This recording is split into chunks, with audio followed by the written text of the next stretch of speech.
Gene Hackman, the versatile Hollywood actor known for his roles in The French Connection Dash, Bonnie and Clyde Dash, Unforgiven Dash, Hoosiers Dash, and many other iconic films, has passed away at the age of 95. Hackman, along with his wife of 30 years, Betsy Arakawa, 64, and their dog, was discovered dead on Wednesday at their home in Santa Fe, New Mexico. A spokesperson from the Santa Fe County Sheriff's Department confirmed to Yahoo Entertainment. The bodies of Hackman and his wife were found in separate rooms. At this time, there is no indication of foul play, although a detective search warrant affidavit has noted that the circumstances surrounding their deaths are suspicious enough to warrant a thorough investigation, according to ABC News. An ongoing investigation is underway, and autopsies will be performed. Elizabeth Jean Hackman, the actor's daughter, shared with TMZ that the family believes carbon monoxide poisoning may be the cause, but they're awaiting official confirmation. The Sheriff's Department spokesperson indicated that further details would be made available later on Thursday. Hackman, in his final awards show appearance at the 2003 Golden Globes, where he received the prestigious Cecil B. DeMille Award for Career Achievement, remarked, "I never wanted to be anything but an actor." On screen, Hackman seamlessly shifted between roles as your coach, father, or, as in, The Conversation, directed by Francis Ford Coppola, the unsuspecting figure in the park covertly spying on you. He portrayed a compassionate cop in The French Connection and a ruthless sheriff in Unforgiven Dash. As Lex Luthor, he terrorized Superman in the iconic Christopher Reeve films, while in Hoosiers Dash, he motivated a group of high school basketball players. He skillfully embodied both villain and hero in The Royal Tenenbaums Dash. Hackman was not the prototypical leading man. A former Marine, he was bald, stocky, and in his late 30s when he was cast as Warren Beatty's brother in Bonnie and Clyde Dash. The film's monumental success revolutionized both Hollywood and Hackman's career, earning him his first of 5 Academy Award nominations. In addition to his win for The French Connection Dash, Hackman received Oscar nominations for his performance in the family drama I Never Sang for My Father Dash, the civil rights-era thriller Mississippi Burning Dash, and Clint Eastwood's gritty western Unforgiven Dash, where he was honored with the Best Supporting Actor award.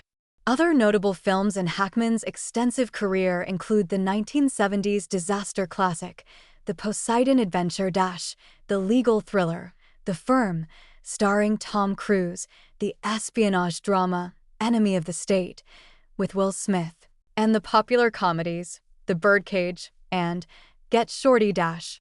Born on January 30th, 1930, in California and raised in a small Illinois town, Hackman shared living quarters with Dustin Hoffman and Robert Duvall during their early, struggling days as actors in New York. Hoffman reminisced that, of the trio, Hackman had the toughest day job. He worked for the Greenwich Village Moving Company, which meant moving furniture up and down tenement buildings 6 stories high, Hoffman shared with The Telegraph in London. He could carry a refrigerator on his back. None of them ever imagined becoming Hollywood icons, or more accurately, none of them believed Hollywood would ever give them that chance. "There were times when I thought I should quit," Hackman admitted to the Associated Press after experiencing his breakthrough, "but I wasn't qualified for anything else." A brief cameo alongside Warren Beatty in the 1964 flop, Lilith, led to Hackman's breakthrough role in Bonnie and Clyde Dash, which Beatty produced. Later, Hackman became the first choice of Sherwood Schwartz, the producer of The Brady Bunch Dash, to play the beloved sitcom dad Mike Brady. However, the idea never progressed past the network executives. By the late 1960s, Hackman's film career had taken off. Over the following decades, he was so consistently in demand, appearing in numerous films, that inevitable flops became part of his journey, and Hackman, like many other actors, endured his fair share of disappointments. Remaining a sought-after actor, Hackman continued to work into the mid-2000s. His final film appearance was in the 2004 comedy Welcome to Mooseport Dash, starring Ray Romano. In 2008, When asked by Reuters if he had retired, Hackman responded, "I haven't held a press conference to announce retirement, but yes, I'm not going to act anymore.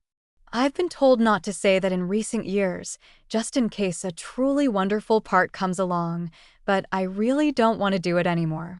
In 2010, he shared with the Raleigh News and Observer that he didn't want to keep pushing and risk going out on a sour note, adding, "I feel comfortable with what I've done." Among the projects that failed to tempt Hackman back to the screen was Nebraska Dash, directed by Alexander Payne, which ultimately saw Bruce Dern take on the lead role of a grumpy, aging patriarch.